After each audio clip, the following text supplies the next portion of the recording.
So today we've got Jack Manning-Bancroft, the CEO and founder of Imagination TV and AIME, and Nancy Conrad, the head of Conrad Foundation and the person behind Conrad Challenge in its origins. So tell us, Jack, what's the idea behind Imagination TV and who are some of the guests that have been on the show so far? Yeah, we're looking to see if we can support the 1.37 billion kids who are currently being affected by COVID-19 and are stuck at home in one way, shape or form, and working out how we can get a mentor in their homes every single day. So we've had a couple of weeks on the show and moved as quickly as we could and are broadcasting it live via YouTube so it can be as accessible as possible around the world. And we've had guests from the United States, from Kenya, from Nigeria, from Uganda, tuning into the chat room and being a part of it, kids and teachers from all around the world. And then we've had Stan Grant, who's a really prominent Australian artist and author and storyteller. We've had, a great art curator, Jordan Watson from the United States as well. Ben Lee came and sang a song last Friday for us from LA, and a really interesting fusion of artists, storytellers, thinkers, scientists. And we're trying to say to these kids, show these kids a really broad cross section of role models so they can find hope in these times and be resilient as they're trying to navigate not only the times of COVID-19, but what happens afterwards. Yeah, we've got to build for COVID and beyond. So tell us, Nancy, what role are you playing in all of this? We're inviting young people to design the future. So they are creating commercially viable products to solve global and local challenges. Do you think we have a few challenges these days? I would say so. We've invited them to combine education, innovation, and entrepreneurship, and really begin to shape what the future is going to look like in an active way. Nancy, why did you start what you're doing, and what pushes you to work on the work you're doing? Well, there's two pieces that push me to the work. One is I'm a teacher, and I've really dedicated my whole life to changing the way kids learn. The classroom has been what I call push education. The kids are complacent, they sit there, they absorb information. I used to call it the education Cuisinart. So you put the kid in, you shove a bunch of facts in their head, you spin them around, spit them out of the universe, have a nice day. And I've been working my whole life to blow up the Cuisinart. And so we do pull education. We invite kids to participate in learning and to be part of their own learning process. So they have to take everything they know, Jack, and create something out of nothing to solve a global or a local challenge. They own it. Many of our kids get patents. And we work in categories, so it isn't syrup at a wall, and we're not doing teacups and t-shirts. This is real stuff. It's deployable, and it's commercially viable. So the kids design products in aerospace, energy, cybersecurity, health, smoke-free world, and ed tech. And this is real stuff. So we've had kids that created a nutrition bar that met NASA standards for nutrition, and it went up on STS 134 with Mike Kelly. And it met all of NASA's standards, and those kids created it, they own it, and they're now taking their product to market. They both have graduated from university at this point.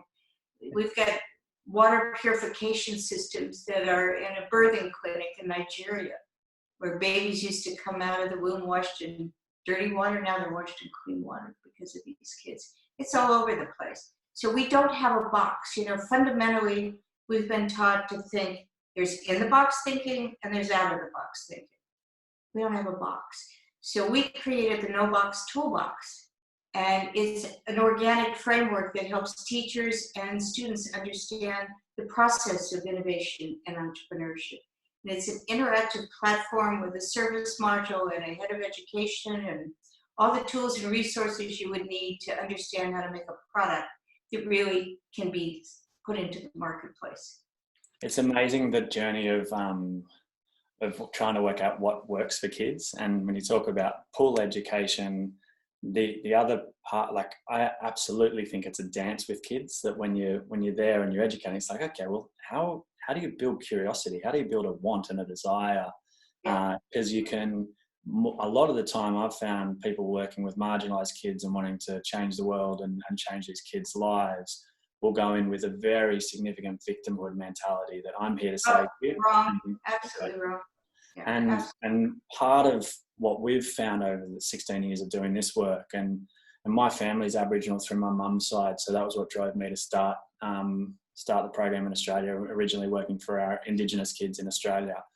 And I really thought that if you keep telling someone the same story, you're going to get the same result. So we looked at these kids and said, you're not a problem to be fixed. You're the solution if you're given the stage. And when you're talking about the unboxing the box, another phrase I think of is a problem well framed is a problem half solved. And the problem with framing our education with children is the moment we put limitations on it, you're suddenly closing down a kid's mind of what's possible, and what a dangerous thing to do so early and so sad. Well, and I mean, when you look at what we do, the end game really is helping kids understand how to think and how to learn. The product's the vehicle. But when you bring out their own passion and their own interest and their own excitement about learning, that's the gift. Once they know how to think and how to learn, they can do whatever they want. What taught you how to think? Sorry? What taught you how to think? Oh, that's an interesting question. Well, I was a cocky little kid. Gee, aren't you shocked?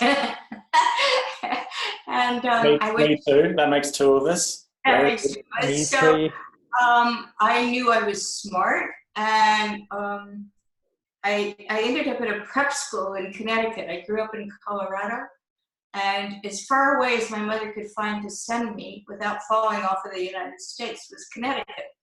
So I go to this prep school, and I graduated in the top third of my class, which was not hard because there were only 27 kids in my class. And I came back and I went to university. And my freshman year, I thought I just knew everything. So I majored in boys and knitting and bridge. And then I went to Stanford for summer school. And I took graduate courses and I aced them, and I came back to the University of Colorado to find out that I had flunked out. So I had to petition to get back in. And so my sophomore year of university, I was on probation and dean's list at the same time. And so I had to learn how to think, and I had to learn how to learn. And that was what I taught myself. And I had to learn how to solve challenges. So when you really peel back the work that we do, it's all about solving challenges. It was my lesson. That was my experience of and then I went on to graduate school after that. So I brought up my 1.4 average high enough that I could get into graduate school, and I went to graduate school in English literature. And I taught English in high school. So I'm a teacher. And my passion for education has sustained me my whole life. I mean, it's so exciting to see a young person's eyes just light up and they're excited to learn stuff. I mean, when we do our event at Kennedy Space Center in April, which we have to do it virtually this year, so we're going to be doing it in May, the end of May, I see kids just go on fire. They are so excited to learn things and to meet people who can teach them things. And you know it in your work. When you bring someone, a subject matter expert, and they can speak to them one-on-one or as peer-to-peer, there are no lines between those subject matter experts and our students. One of my friends was at Summit one year, and he said, my gosh, I had a kid hand me his business card. He's 15 years old. I've never had that happen in my life. Oh, that happens all the time at what we do. So I think I answered your question. I went off on a tangent somewhere. But yeah. I think there's no limits to answers, so you definitely answered it. I think about teaching, and often when for so many teachers, I think the load of the world can fall on you, and sometimes you can lose the that magical idea that if you're not learning, you're not teaching. Yeah. You have to do that constantly. And I talk about, I don't think there are any problems. I think there are challenges. You can solve challenges. Problems get creepy to me. I don't want to hear about problems. Having said that, man, we've got a monster challenge right now, just staying alive and keeping humanity alive. And I think what's going to spit out from this, I coined a word, Jack, called opportunity. So when an obstacle becomes an opportunity, and I actually think when we look at education, the opportunity to actually rethink it and redesign it has never been more important and more center of the credence than it is right now. And I've worked on this my whole life. I'm so excited about what we can do now. You know? Yeah, we had and he might join you on Thursday's show, but I'll see if he's around now. He helps host the segments on a Thursday, so it might become an extra Q&A. Hang on one moment. Oh, there he is. Hello. Hello, I'm Asterix. Lovely to see you. Lovely to see you. Lovely to see you too. I was saying yesterday on the show when Damon Gameau joined us, he's a wonderful filmmaker. He's made a film called 2040 talking about what would happen in the world if we embrace some of the climate solutions. He's a fantastic guy. And anyway, I went on a bit of a rant and a rave at the start, and I said, listen, people controlling education, let the rules go. You've never had a better excuse now. Now is the time to let it go. And let's see what happens. There is no failure in this moment.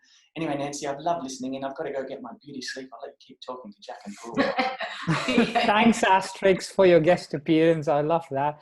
And as both of you are saying, like, the vision is aligned. We all get that now's the time to transform education. And as you said, Nance, like education comes from the root word educare, which means to pull out, not to cram in. So let's look at doing education differently. All education. We look forward to having you on the show, Nance. It's been a privilege chatting to you, and you, Jack, and Asterix. We hope you can get to host the show still. Any closing thoughts from both of you? 3 words, 6 words to take us out. I think we're in for a big adventure. I'm excited. And I love adventures. Yeah. Perfect. Thank you both.